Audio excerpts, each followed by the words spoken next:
Mas essa pessoa não está mais entre nós, né? Aí ele, correção, essa pessoa está entre nós e você está fazendo ele sofrer muito.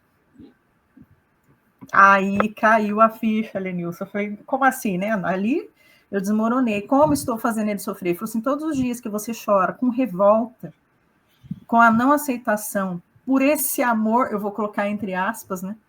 Porque era um sentimento egoísta, na verdade, você faz com que ele sofra mais ainda.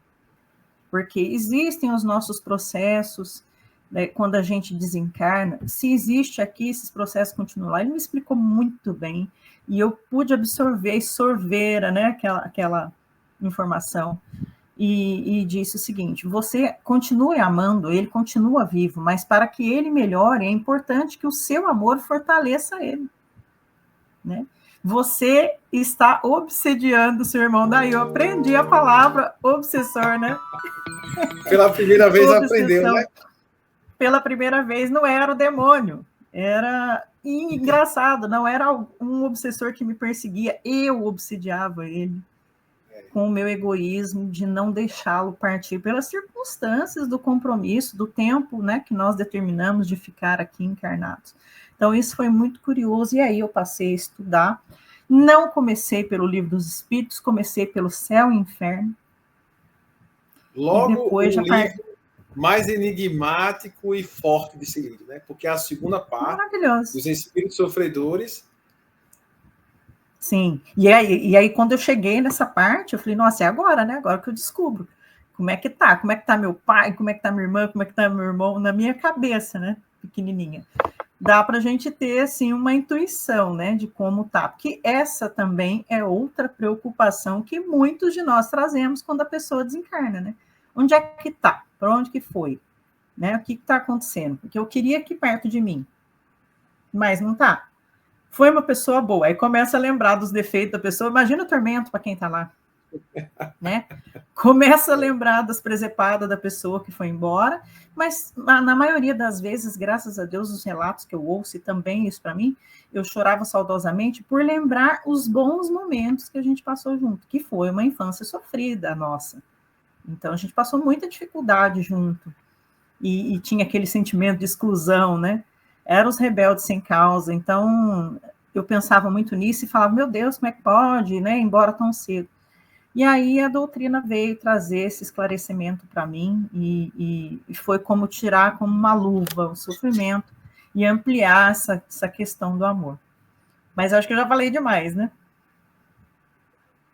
Nada. Perfeito. Você está já fazendo uma belíssima introdução de amor e espiritualidade, de acordo com as suas vivências. Então, a sua própria experiência de dor e sofrimento pelo desencarne do seu irmão foi um caminho para você descobrir espiritualidade e não religiosidade. Isso, exatamente. Ju, aí nessa perspectiva, Joana de Ângeles, ela inicia o texto Amor e Espiritualidade, afirmando que a evolução espiritual de uma pessoa pode ser medida por sua capacidade de amar. Daí eu te pergunto, o quanto que você aprendeu a amar inspirando-se na doutrina espírita? Eu ainda estou aprendendo, né, Lenilson? É complexo demais a gente falar que a gente já sabe amar, justamente por aquilo que eu abordei no início, né, da minha fala. A gente ama de maneira equivocada. E ela, no decorrer do texto, quando ela faz, na verdade, ela faz uma comparação que uma coisa não existe sem a outra. O amor, ele não existe sem espiritualidade, daí ele não é amor, né?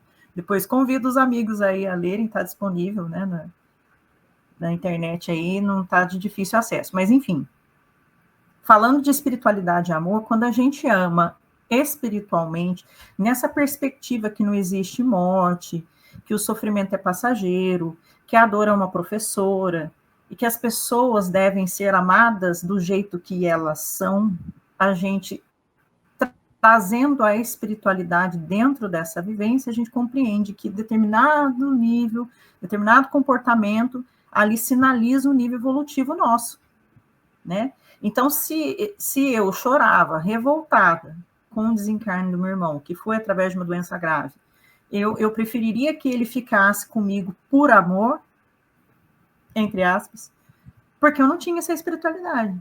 Eu tinha uma religiosidade, eu seguia ritos, eu fazia coisas que eu aprendia como se fossem fórmulas mágicas para que eu saísse da questão do sofrimento num passe de uma execução de uma série de procedimentos, como se fosse uma produção em série, de hábitos e atitudes que não me traziam alívio em nada, porque não explica o que a gente realmente tem potencial para sentir. Quando ela fala desse amor e espiritualidade, é como se nós estivéssemos num patamar de entendimento onde as pessoas que tentam nos ofender, nos ferir, a gente não abraça essas ofensas mais, porque não é o egoísmo que está falando alto, não é o meu ego, mas sim eu, quanto um indivíduo, um espírito que caminha por aqui. E aí eu me lembrei de Jesus, né, na cruz, pedindo perdão ao Pai por nós todos, porque a gente não sabia o que fazia. Então, muitas vezes a gente ouve as pessoas nos criticando, nos julgando, nos colocando em berlindas, e nós também fazemos isso. Infelizmente, a gente ainda faz, a maioria de nós, porque nós estamos ainda sem entender essa espiritualidade. E aí eu me lembrei, na doutrina, de um outro livro fortíssimo, que é Memória de um Suicida. Quando a gente vai ver que o Camilo Castelo Branco entende o que é amor, quando ele vai aprender o processo das reencarnações, do amor divino, quando ele entende que não existe um castigo, né? Quando eu descubro naquela obra que mesmo uma pessoa que ceifou com a própria vida num momento de desespero, onde ela não queria acabar com a vida, mas sim com o sofrimento, sim com a dor, que mesmo nesse momento dessa ação gravíssima, né? Nós temos que falar que é gravíssimo, mesmo assim, a espiritualidade continua nos amando, entendendo que nós não sabemos e continua nos amparando.